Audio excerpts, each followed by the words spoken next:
Magandang umaga, ito ng ating update sa magiging tayo ng panahon sa susunod na 24 oras.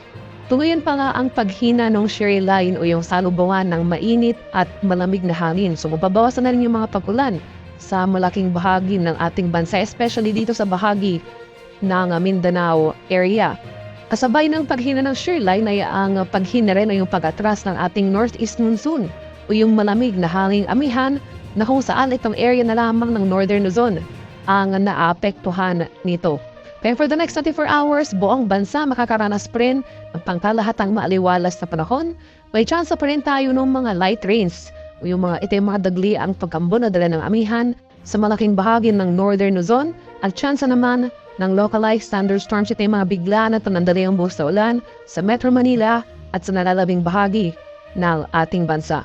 At sa kasalukuyan, wala rin tayong binabantay o low pressure area o sama ng panahon na posibleng maging bagyo sa mga susunod na araw na maaaring makaapekto sa ating bansa. At para naman sa magiging lagay ng ating panahon ngayong araw dito sa Luzon, dahil sa epekto ng amihan, makakaranas pa rin tayo ng pangkalahatang maaliwalas sa panahon sa buong Luzon. Asan pa rin natin yung mga chance ng isolated light rains sa northern Luzon o sa mga rehiyon yan ng Ilocos Region, Cordillera at sa bahagi ng Cagayan Valley.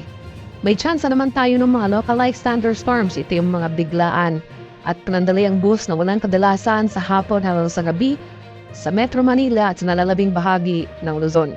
Dahil sa amihan, nasaan pa rin natin ang posibleng pagbaba ng minimum temperature na kadalasan natin yung itatala sa madaling araw. Sa bahagi naman ng Palawan, Visayas at sa Mindanao, inasan pa rin natin ang pangkalahatang maaliwalas na panahon for the next 24 hours. Generally, fair weather conditions. Asahan natin ang bagyang pagtaas ng temperatura, mainit at malinsangang panahon ang posible nating maranasan. With pagsapit ng hapon at sa gabi, asahan natin naman yung tsansa ng localized thunderstorms. Ito yung mga bigla at panandaliang buhos na ulan. Temperature forecast para sa Iloilo. Ngayong araw, posible maglaro mula 26 to 31 degrees Celsius. 25 to 30 degrees naman dito sa Cebu at 24 to 30 degrees Celsius sa Tacloban. Temperature forecast para sa Puerto Princesa ngayong araw ay mula 24 to 31 degrees Celsius.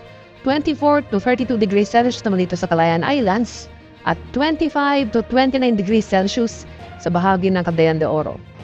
Temperature forecast para sa Davao ngayong araw ay posible maglaro mula 23 to 31 degrees Celsius at 25 to 33 degrees Celsius naman dito sa Zamboanga area. At dahil na inasahan natin na ang paghina ng shear line, may mga chance pa rin tayo ng mga thunderstorms, especially dito sa bahagi ng eastern section ng Mindanao. At sa kalagay naman natin karagatan, sa kasalukuyan, wala na tayong nakataas na gale warning sa anumang baybay na ating kapuluan. Kaya naman malayang makapalaot ang ating mga kababayang mangingisda at may mga maliliit na sasakyang patagat. Iba yung pag-iingat pa rin sa ating mga kababayan na maglalayab dahil nasan pa rin natin itong katamtaman hanggang sa maanong karagatan sa malaking bahagi ng ating bansa. At para naman sa ating 3-day extended weather outlook sa mga piling lugar ng ating bansa, sa susunod na 3 araw sa malaking bahagi ng Luzon, magpapatuloy itong maaliwalas na panahon. Generally, fair weather conditions for the next 3 days. May mga chance pa rin ng thunderstorms kadalasan sa hapon hanggang sa gabi, especially sa areas ng Central at Southern Luzon. Sa Metro Manila, sa January 23, araw ng Martes, inaasahan natin ang muling pagbugso o yung paglakas ng hanging amihan. So, posibleng makaapekto muli ang northeast monsoon dito sa Metro Manila area. Kakibat nito ang paglakas ng amihan, ang pagbaba no thunderstorm activity natin. So, asan na lang natin yung tsansa no light rains o yung mga pagambon na dala ng hanging amihan. Samantala pat, asahan natin ang patuloy na epekto ng amihan sa malaking bahagi ng Baguio City. So, generally, fair weather conditions pa rin. Yung mga tsansa pa rin tayo ng mga pagambon na dala ng amihan.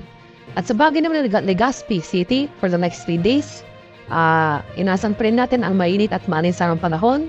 At maghanda pa rin tayo sa mga tsansa ng pulupulong pagulan na may pagkulog at pagkilat na dulot ng localized thunderstorms. Sa bahagi naman ng Visayas, inaasahan natin ang muling pag-ira ng easterlies o yung mainit na hangin galing sa karagatang Pasipiko sa susunod na 3 araw.